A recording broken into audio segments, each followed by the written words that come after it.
I'm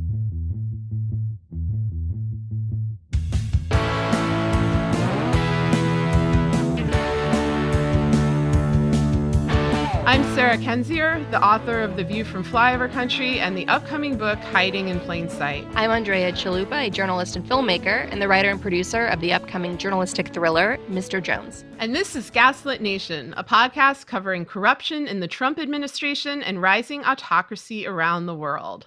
We have an exciting invitation to listeners in the New York City area and the surrounding area. If you're just a short bus trip or train ride or car ride to New York City, please put this event on your calendar. We invite our listeners here in this New York area to come join us. On Wednesday, November 6th, Congresswoman Barbara Lee, one of the wonderful leaders of integrity in Congress, if not one of the most formidable leaders of integrity in the Congress, will be in New York City. And I will be joining her for a lunch on Wednesday, November 6th in Midtown Manhattan. With me will be the great actress, J. Smith Cameron, who is the star of HBO's hit series Succession, as well as civil rights advocate Maya Wiley. So please come join us to greet Congresswoman Barbara Lee, who was, of course, the sole vote in the Congress against authorizing the use of military force in the wake of the 9/11 tragedy. She experienced relentless death threats for that and how to get security. So Barbara Lee is going to be sitting down with us to talk about how do we not just defeat Trump, but Trumpism in America. And if you want more information on that, I'm happy to connect you with the event organizers. Just email us at gaslitnation@gmail.com, gaslitnation@gmail.com. And the event, again, is Wednesday, November 6th. It's a lunch in Midtown Manhattan featuring the great Congresswoman Barbara Lee.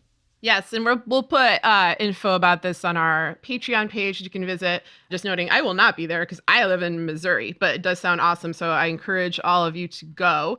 In other good news, and I know you're shocked to hear good news on Gaslit Nation, on Sunday night, Trump was booed at the World Series.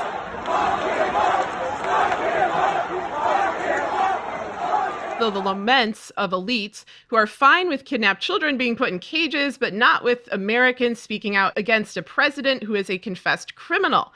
The reason Trump's elitist media lackeys went to instant damage control is because they're scared. They're scared of Trump and they're scared of the American people. We've talked before on the show about how dictatorship is a brand and how one of the most effective means of protesting a dictator, especially a kleptocrat like Trump, who's never separated his personal business from government, is to damage the brand. Sunday night was a hit to the Trump brand. What you witnessed was the inversion of a Trump rally. You saw a sea of Americans in red hats, all staring at Trump, all watching his larger-than-life image on a screen, but booing and jeering and crying, "Lock him up." Trump can function only in unscripted reality, and one of the reasons the crowd's cry felt like such a jolt is because it was real. The defiance was real. The protectiveness of our country and its pastimes and its way of life was real, and there was nothing Trump could do about it. Finally, the funhouse mirror version of America that Trump has honed over the last 4 years was turned into an honest reflection, and the world got to see things for what they are. Reality won over reality TV. You're going to hear manipulative cries for civility. You're going to hear people say that this somehow goes against due process, as if a bunch of random baseball fans have the power of the president. But this was a profoundly American moment. Anyone who has spent time in a dictatorship knows how unthinkable this act would be in one. And one of the reasons this shook some American viewers out of their stupor is because it was so unabashedly unafraid. It showed that even if Trump is behaving as a dictator, we still have not capitulated completely. Americans still have their voices, they still have their ability to protest the powerful, and they're doing so. Andrea, what are your thoughts on this? I think that clearly you have to break through the fake reality that Trump lives in. If you look at, for instance, the classic example of Putin's authoritarianism, Angela Merkel got off a call with Putin and said Putin lives in his own reality. He lives on his own planet. And there's a reason for that. There is this excellent book by Peter Pomerantsev called Nothing is True and Everything is Possible the surreal heart of the new Russia. And it describes the same thing. Putinism is essentially its own fake reality. They create this reality. It's everything is good, everything is happy, don't question anything. And Putin does that deliberately. He doesn't even give attention to opposition leaders or journalists. We, as Americans who believe in human rights, the rule of law, who believe in science, who believe in facts, who believe in journalism, we do not count as human beings to him. Brown people are not human beings to him. Brown children, Black children, Jewish people, Muslims, they are not human beings to Donald Trump. We do not count in his reality. We do not exist in his reality other than to be used as scapegoats and enemies that he can get, work up his base to attack, even physically attack. It's all deliberate. This whole entire fake reality that Trump lives in, you have these idiot Republicans who thought that they can control him, who allowed Trump to come to power, who voted for Trump. You had these cable news sportscasters, on CNN and MSNBC that weren't calling Trump for what he was because they thought that they could influence him. Joe and Mika of Morning Joe, who stupidly tried to call out the baseball fans for trying to break through Trump's fake reality that he has cocooned himself in. Joe and Mika were friendly with Ivanka and Jared and Trump. They went to Mar-a-Lago, in the weeks after the 2016 election. They had these guys on their cell phones. Like Ivanka hosted Mika in Trump Tower shortly after the election. They, like so many others in the elite, thought that they could control the Trumps and influence them and be in their ear and have a seat at the table in the White House. No, the Trumps are deeply corrupt. They use and abuse people. They simply do not care. They are all about building monuments to themselves by dominating others, and they don't care who they destroy along the way. They will eventually destroy you, and that is what we're seeing. So all these idiot Republicans and cable news stars thought that they could control Trump's reality. Instead, they got sucked in and destroyed by it. And so it's imperative on us as citizens to try to break through that reality as much as possible and to not let them get away with it and to confront them at every turn possible. And that is why on the Gaslit Nation Action Guide, which you can find at gaslitnationpod.com, we have a special section just dedicated to art, because that is, you have to be creative now to break through to their reality. And one way of doing that is raising your voice at a baseball game and chanting, "Lock him up." Which, by the way, if you follow the law, is completely appropriate given that the Mueller report itself, the 450-page Mueller report, determined that Donald Trump is a criminal, and the only reason he has not been indicted was because of some stupid DOJ memo. That's it. But Mueller himself, testifying before Congress, said that if the president loses re-election in 2020, yes, of course, he can absolutely be tried and put in prison for being a criminal, for assisting a mass murdering regime, the Kremlin, in attacking our democracy in 2016. The Trumps are criminals. Anything they've touched from Trump University, Trump Organization, has been hit with investigations and lawsuits because they are a deeply corrupt crime family that relies on Putin's mafia state just to stay afloat. So yes, chanting "lock him up" is your constitutional right, and it is your duty because this crime family has to be brought to justice. This is not at all on par with chanting "lock her up" to Hillary Clinton, who did not break the law, who is the most memed political leader. The treatment by the mainstream media and many in America, and I went from the left and the right, and I have to say, we are not a show that is a Hillary Clinton show by any means. Even Sarah's book criticizes Bill Clinton, and yet Hillary Clinton promoted Sarah's book anyway.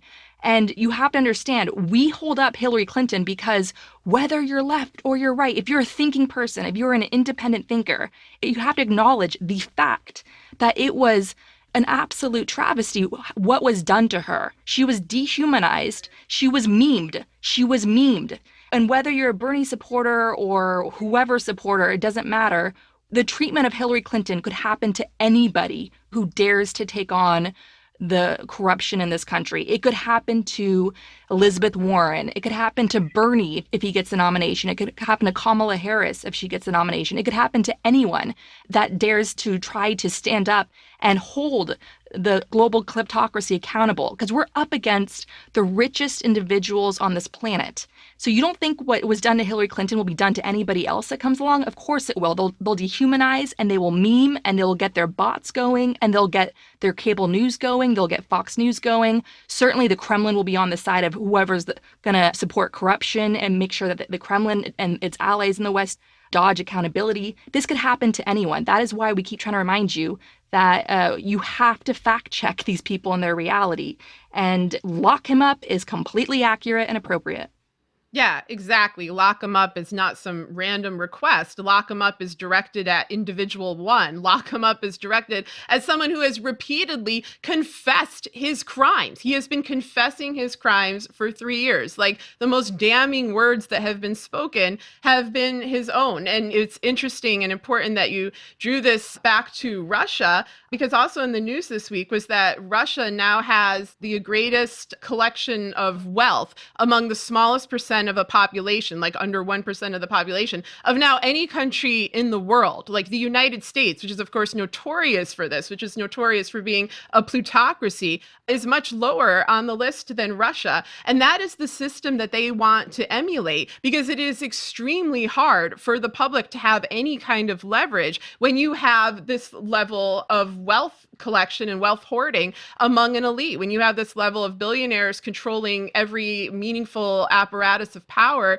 in society, from government to NGOs to the media to big business. That's the situation we have now. And that's why we have, these little lackeys, people like Joe and Mika, who are both timid because they have been threatened by Trump before. They kind of go back and forth and vacillate on him, depending how he's treating them, whether he's blackmailing them, whether he's rewarding them. They kiss his ass on multiple occasions and they're back to it again. But it's much more this idea of like, I must remain untouchable. And the way that I am untouchable is through my inherited wealth. It's through my political connections. It's through my fealty to this corrupt network, no matter what they do or who they hurt. That is the mindset. And in order to maintain that mindset and to maintain that position of power, they need to buy into this creation of reality, which is a notorious strategy of the GOP. It's what Karl Rove literally spelled out as a tactic during the Bush administration,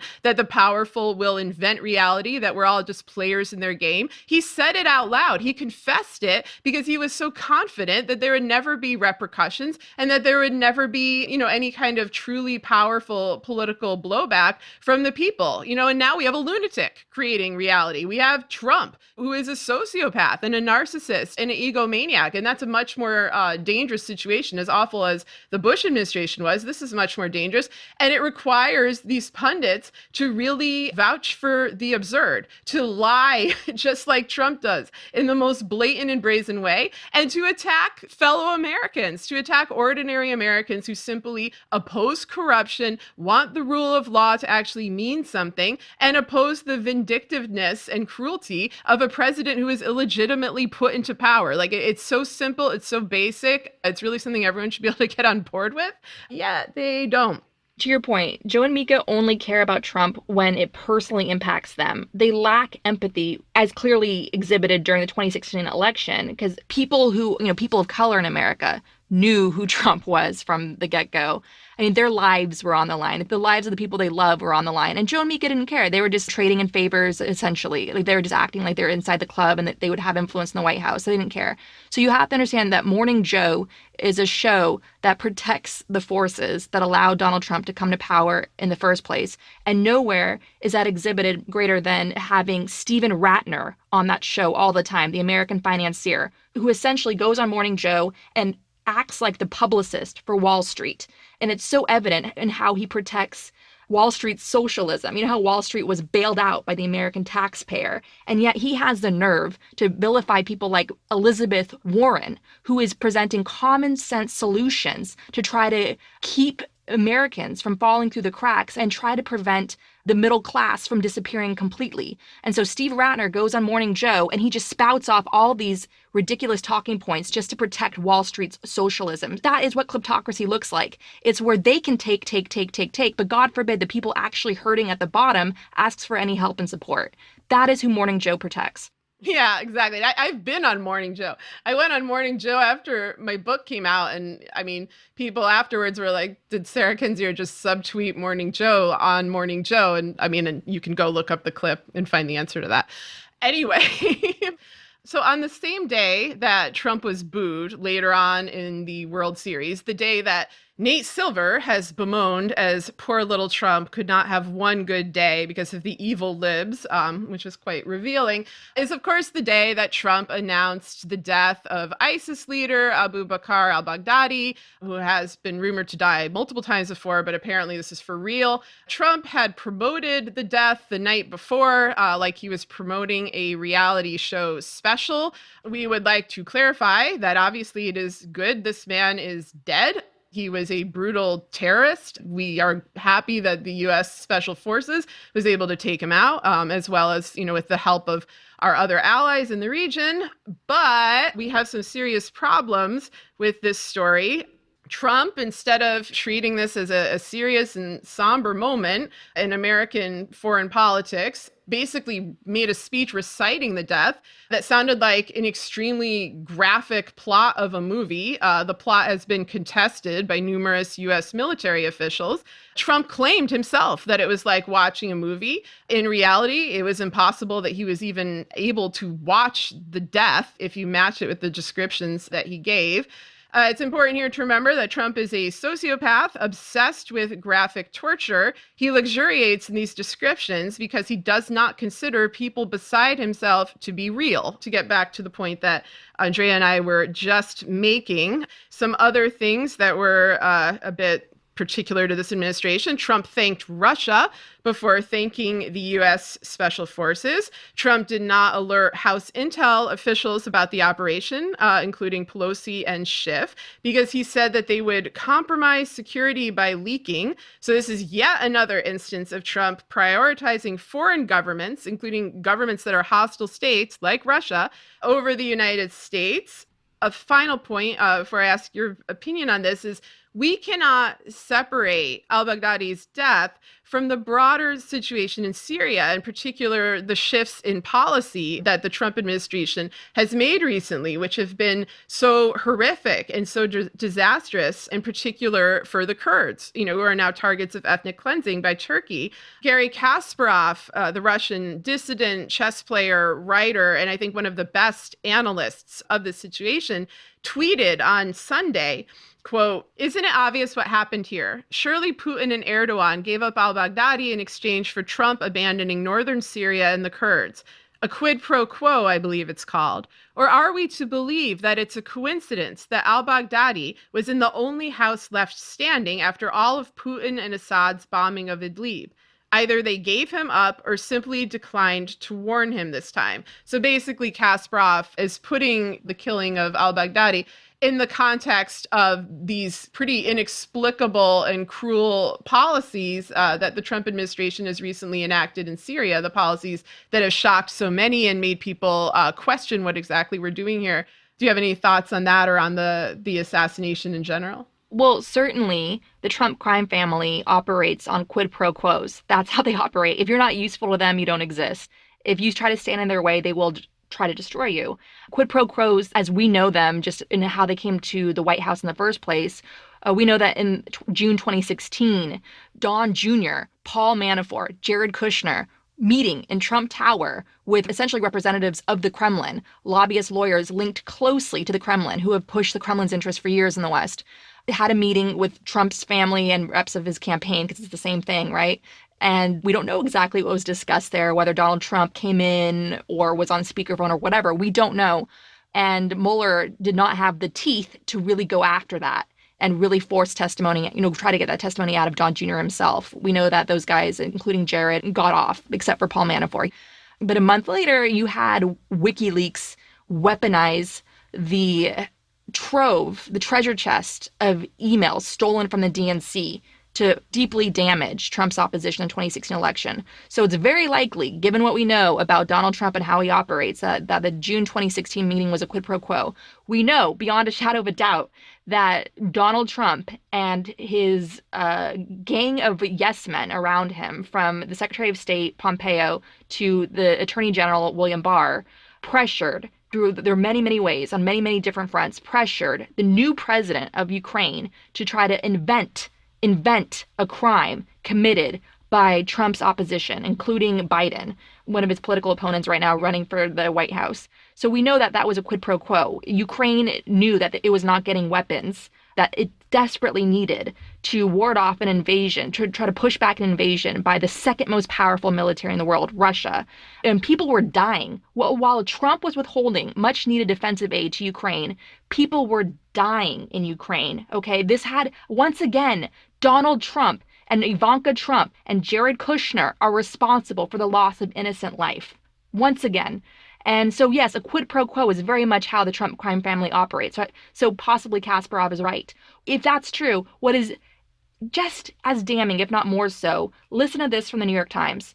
For months, intelligence officials had kept Mr. Trump apprised of what he had set as a top priority, the hunt for Mr. al-Baghdadi, the world's most wanted terrorist. But Mr. Trump's abrupt withdrawal order 3 weeks ago disrupted the meticulous planning underway and forced Pentagon officials to speed up the plan for the risky night raid before their ability to control troops, spies, and reconnaissance aircraft disappeared with the pullout, the officials said. Mr. al-Baghdadi's death in the raid on Saturday, they said, occurred largely in spite of and not because of Mr. Trump's actions. Dear God. So we are operating essentially with Putin's proxy in the White House, Putin's Russian mafia asset in the White House, Donald Trump, and the American patriots who are still left in the United States government doing the best they can to protect America's security, despite the fact that we've essentially been invaded, as we've been telling you since 2016, by the Kremlin through Putin's proxy, Donald Trump.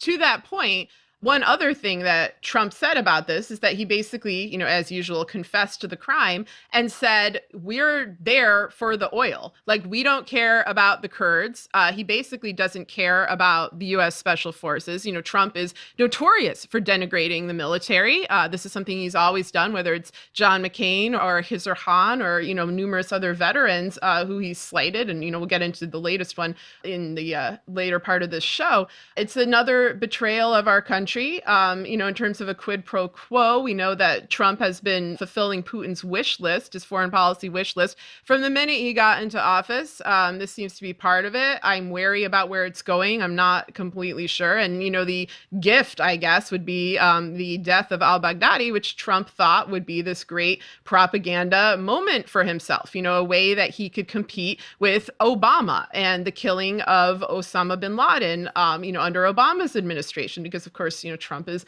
obsessed with this because he's deranged. He managed to blow this moment. And I actually think Trump is, on the whole, very good at propaganda and spin. I feel like this is a quality people have consistently underestimated in him, but he got a little too enthusiastic. He was really in there for the gruesome details. He had to embellish, he had to lie. He had to seem like he had total control over this situation, like he really was the commander in chief. He could not stand, I think, the idea that members of the U.S. military, actual other human beings, helped pull this off after years and years of trying. The only individual that he signaled out is the dog that was involved in the operation. This is after Trump's bizarre rant about dogs as he described the death of al-Baghdadi. So there's something psychologically askew in his dog obsession as well. I mean, and I'm not saying he should name the people who were involved in this mission because, this is a national security issue,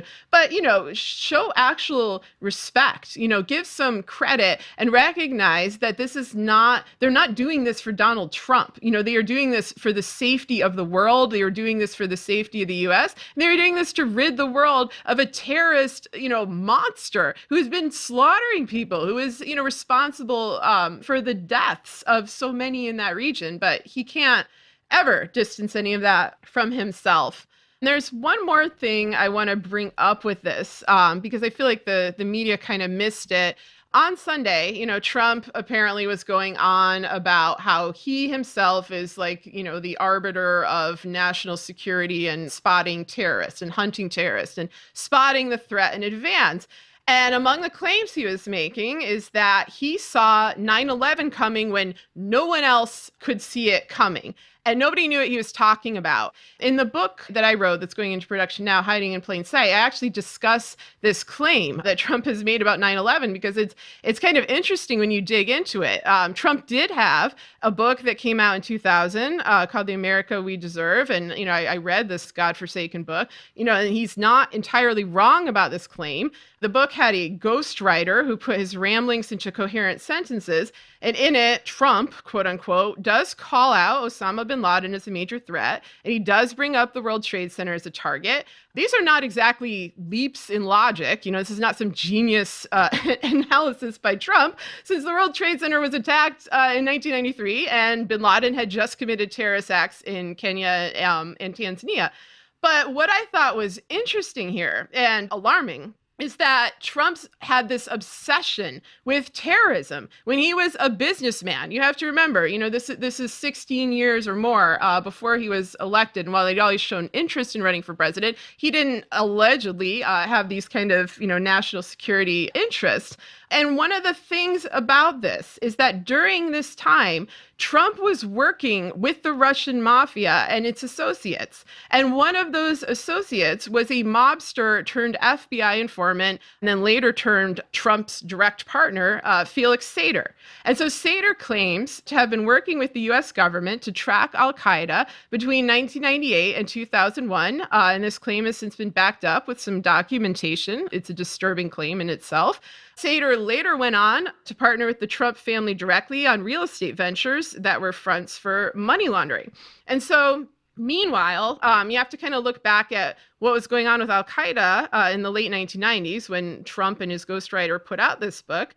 That was when they allegedly had the support of the Russian mafia, in particular, Semyon Mogilevich's group. And that's according to, among others, Alexander Litvinenko, the Russian dissident who was famously poisoned by the Kremlin in 2006. But before his death, Litvinenko claimed in 2005 that Mogilevich has had a good relationship with Russian President Vladimir Putin since 1994 or 1993, and that Mogilevich is in contact with al-Qaeda and sells them weapons. So here it is surprisingly easy to get a direct line from al-Qaeda to Trump. And to be very clear, I am not saying Trump did 9/11 or anything remotely like that.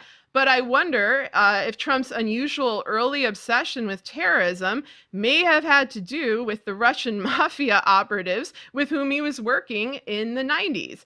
And finally, this raises the question of why the hell did the FBI not do anything or say anything when Trump ran for office, given that these are his long-standing ties? Why would you allow a guy like this to get national security briefs as a candidate, much less inhabit the Oval Office and get executive power? And we now see the result of that negligence or refusal to, identify the full scope of his ties. So I thought I would clarify that. Yeah. James Comey, as FBI director, had no problem holding a press conference about Hillary Clinton's emails, even though she did nothing wrong. And there was nothing there with Hillary's emails. Okay, I can't even get into that because it's just such a big nothing.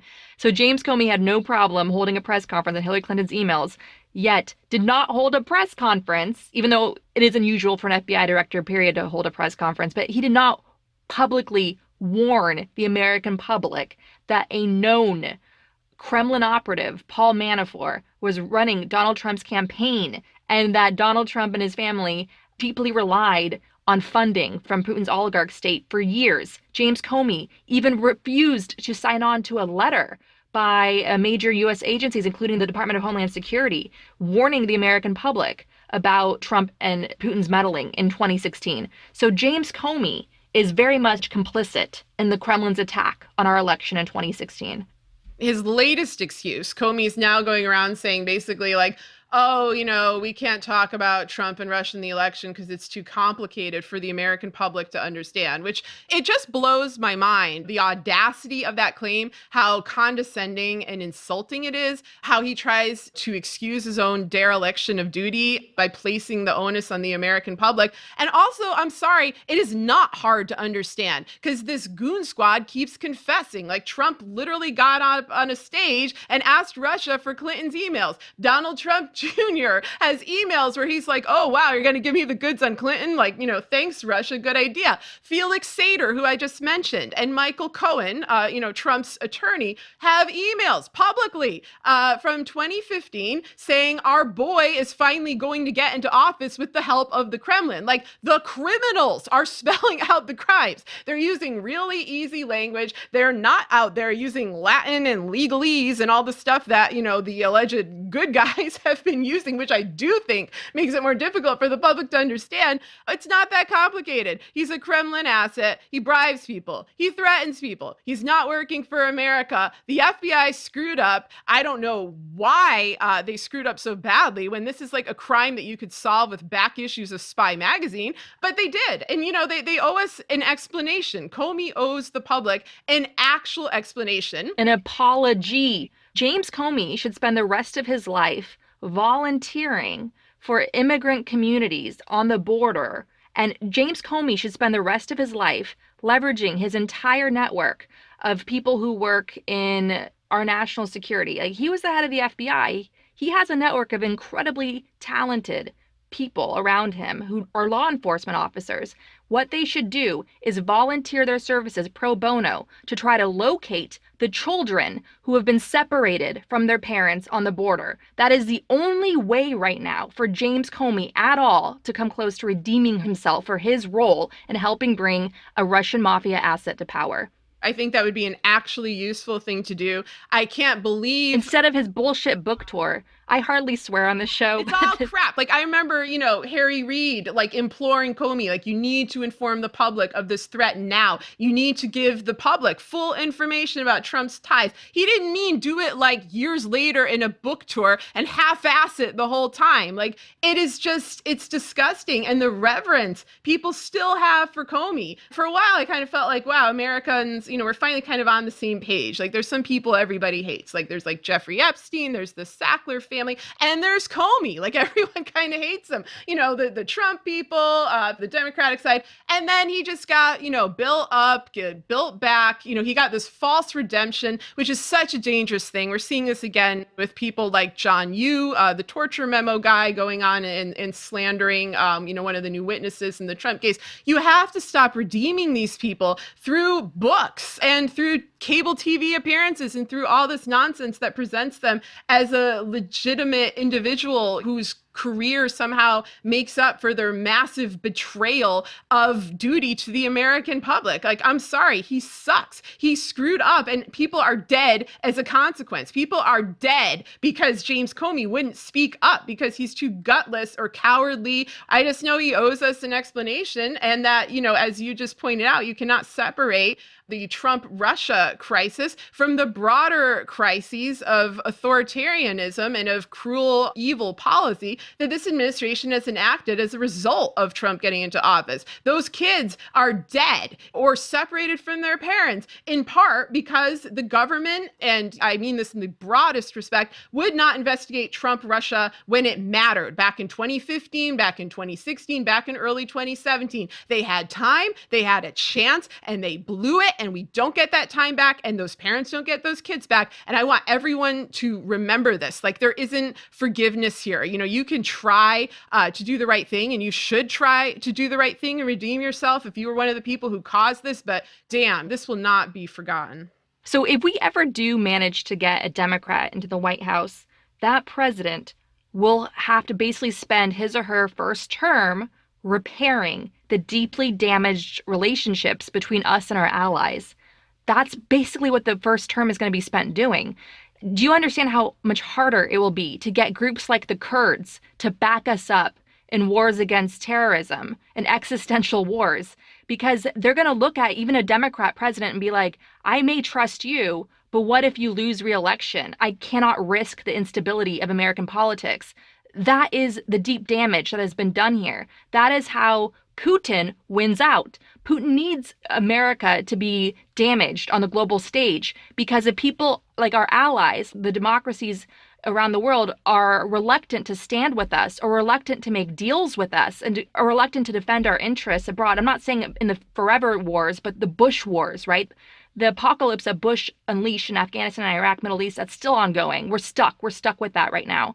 And we're going to have a very, very hard time having people fight by our side in these horrible regions that Bush destroyed because of what Trump has done. And that's great for Putin because he needs the global democratic alliance to be fractured. Because why? Then he escapes accountability. He escapes accountability. He gets to be this wonderful dictator and no sanctions, and he's welcomed into the club and so forth. And you're seeing that more and more. Even France is like saying, maybe we should let Putin back in because you have a fractured Western alliance right now, and that's what Putin wants. And so the next Democratic president, if we get one, because a lot of the crimes that brought Trump to power, we're seeing like a limited accountability here. That president is going to have to fight with both hands tied behind his or her back. It's going to be very difficult for many years to come. Oh yeah, this is going to go on for the rest of our lives if we're lucky enough to have the rest of our lives. And that's why, we need a shit shoveler as the next president. We need somebody who is prepared to have things be extremely hard, extremely unglamorous, and extremely complicated. We need a woman. We need a multitasking woman. It is a fact that women have a higher endurance for pain than men. It is a fact. And it is a fact that women are more collaborative than men. These are all traits that are necessary for the next president of the United States to clean up after the disasters created by Trump and Putin. You can see this even in the case itself. The witnesses, the whistleblowers, the people who have tried to hold Trump accountable have largely been women. And I obviously appreciate the efforts of men who have done this as well, but it's been women who have stuck their necks out. It's been women, whose testimony has moved things. And then you get jackasses like John Bolton getting the credit for it. So it's very frustrating. And I think that there's a tendency when you're female, you're on the alert for a threat all the time. You have to be vigilant as a way of life in order to survive. And so I think women on the whole have been more able to recognize the severity of this crisis and to see just how bad things can get, just how much things can be covered up, just how senselessly validated, powerful, and corrupt men can be. We've witnessed this our whole lives. So in that sense, it's not shocking. It's very frustrating when we see people falling for the same tricks over and over again. And, and I'm not saying all women are good, all men are bad, or, anything like that. But I do think that we've been kind of trained through life experience to be perpetually on guard. And that's a good quality. That is a quality I look for in every candidate. I don't want an optimistic little ray of sunshine. I want somebody who's going to call it like it is and be prepared and think 20 moves ahead and actually put a stop to it and look out for the American public. We need a Nazi hunter. We need a Nazi hunter because we've got Nazis.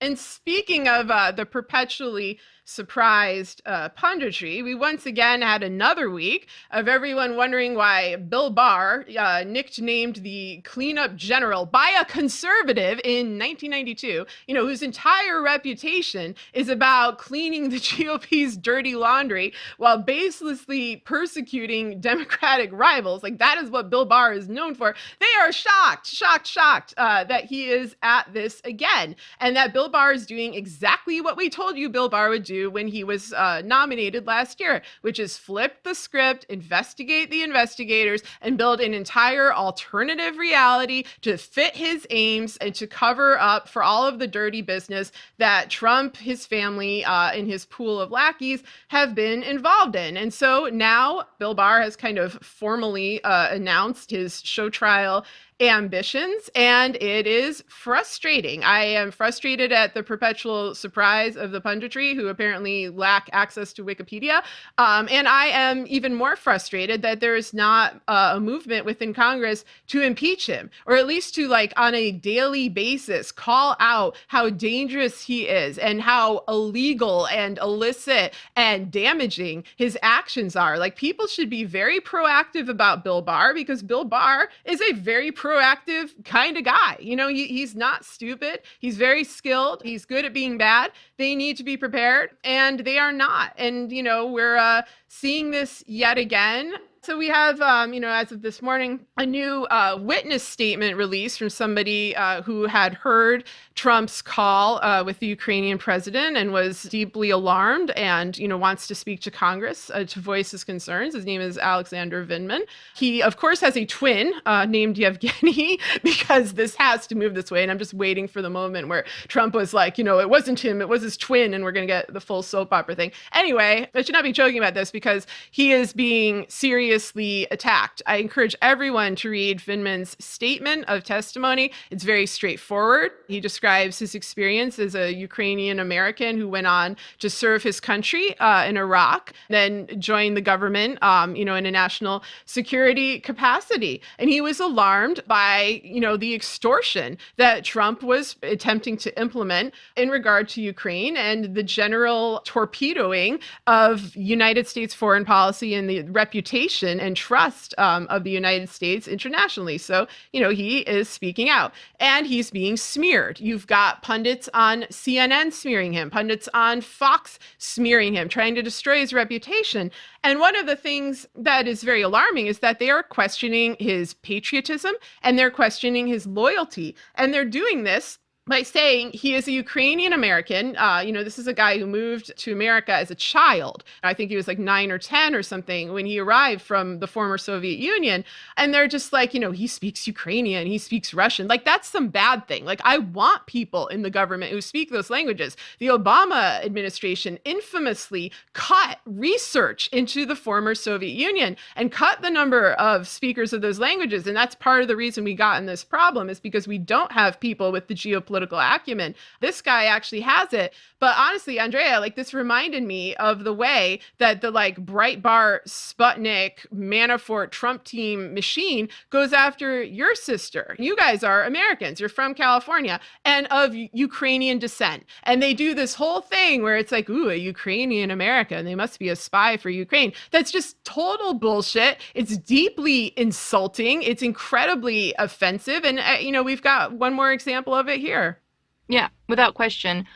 What these authoritarian wannabes in power are doing is they're trying to attack and jail innocent people who were following the laws of this country.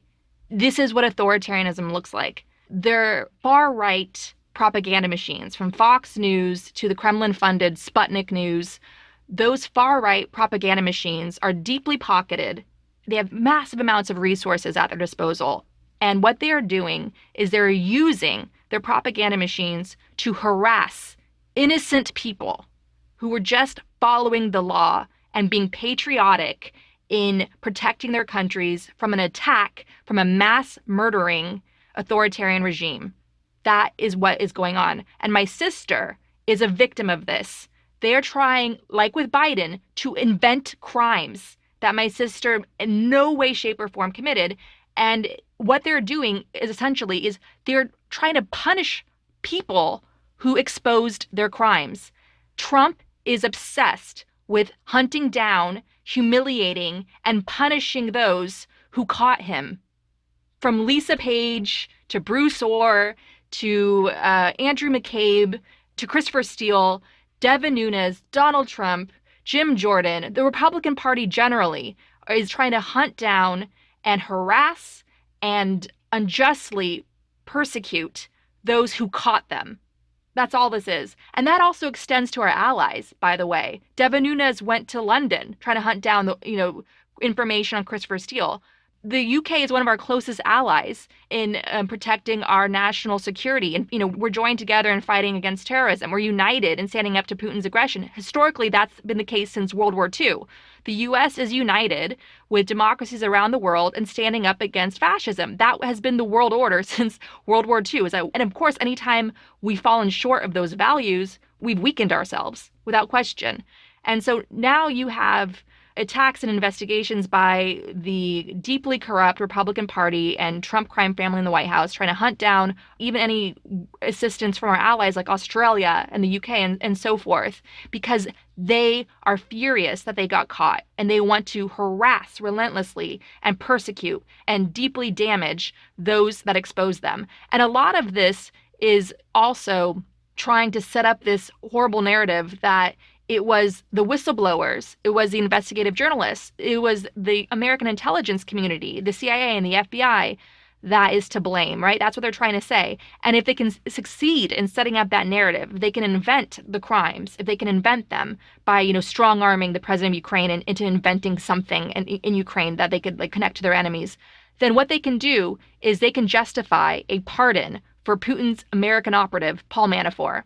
Paul Manafort, since 2006, was getting a $10 million a year contract by Oleg Deripaska, a Russian oligarch that is incredibly close to Putin. Putin does not have his fingers directly on these crimes. He farms them out to his court of Russian oligarchs.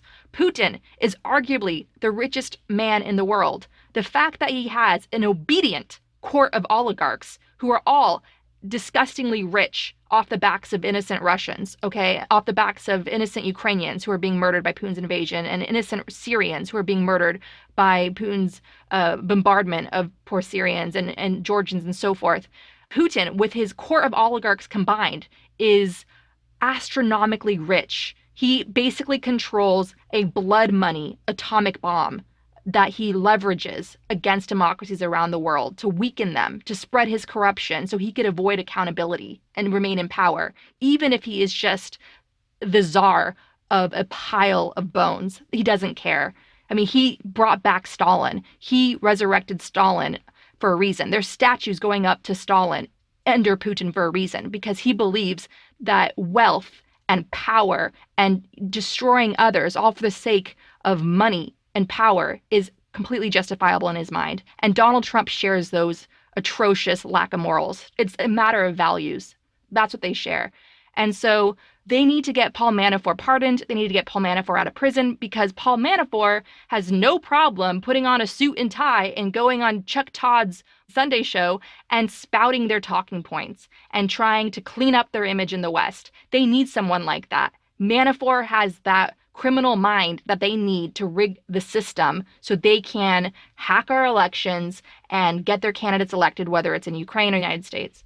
I think it's important for people who are watching the impeachment process to realize that this is what they are up against. This is what we as Americans are up against. And anybody trying to defeat Trump on corruption, like, they are actually fighting this broader international network, what I keep calling a transnational crime syndicate. That's why I've been concerned about the kind of timidity of the impeachment process. It looks like Pelosi is finally going to call to formalize the inquiry this week, to have a vote on that. But as the clock keeps ticking and they keep consolidating power, this becomes more troubling. The odds become reduced as to whether justice will prevail. And this is in like a kind of literal way. Like, the Democrats are now down 2 members in the House. Last week we discussed the tragic death of Elijah Cummings, who is the head of the House Oversight Committee. Now the vice chair of that committee, Katie Hill, has resigned due to her being the target of revenge porn and due to allegations that she had an improper relationship with a staffer. Hill in her statement said that it was because of her abusive ex-husband. The Oversight Committee does not have that many people on it. They've just lost 2. There are 3 members of the quote-unquote squad on the Oversight Committee. They are relentlessly targeted. They get death threats all the time. And the acting chair of that right now is Carolyn Maloney. We'll emphasize it's acting in case there is any confusion from last week's. We don't know who's actually going to be running this committee, but we have, I hate the Dems in disarray narrative. I think that's something that, Republicans and just the media likes to throw out there. We have some Dems in disarray going on here through no fault really of their own. Obviously, not the fault of Cummings, but the situation is already very bad. And I'm kind of wondering if Pelosi is finally kind of pushing this thing into motion because of this incredible instability in Congress, particularly on one of the most effective and powerful committees, the committee that is addressing a lot of Trump's crimes, particularly his kleptocratic initiatives, head on. So hopefully they'll still be able to do that. But yeah, like you said, the threat is very large, it's very severe, and it's not limited to Trump. And hopefully they'll realize that. And without question, anybody in a position of power to do anything to protect our sovereignty, to protect the rule of law, to protect our upcoming 2020 presidential election. Anybody in a position of power to do anything is a target. So just imagine, we've talked about the death threats and the harassment and the hacking attempts that my sister is still undergoing, and the political persecution. She's just one story. We hold her up to remind you that this is going on. This is widespread. So anybody, any member of Congress who is standing up for the rule of law right now and their staff are undergoing, I'm sure, any types of threats or targeting. It's just inevitable. This is systemic. This is how the mafia and corruption gets things done, and they have the means to do it. You saw even Harvey Weinstein employing these tactics to try to kill the stories against him, employing the psyops firm Black Cube to harass journalists. You saw Ronan Farrow almost getting his story killed at NBC News because of the intimidation tactics and pressuring and so forth. So we are very much in the fight of our lives, and just understand that ultimately the war of what is going on right now is a war of the mind. Their tactic is fear. Their tactic is terrorism.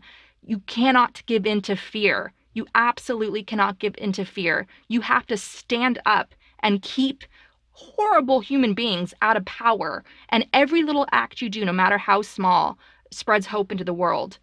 Activism is hope in action. So please find your community, join a community, strengthen your community, and show up for each other and refuse to abandon each other. And you can find more ways on how to help protect your community, your world, your children's future by going to gaslitnationpod.com and looking up our action guide, and just pick one item and just get involved and just show up. Just keep showing up and refuse to allow fear to win.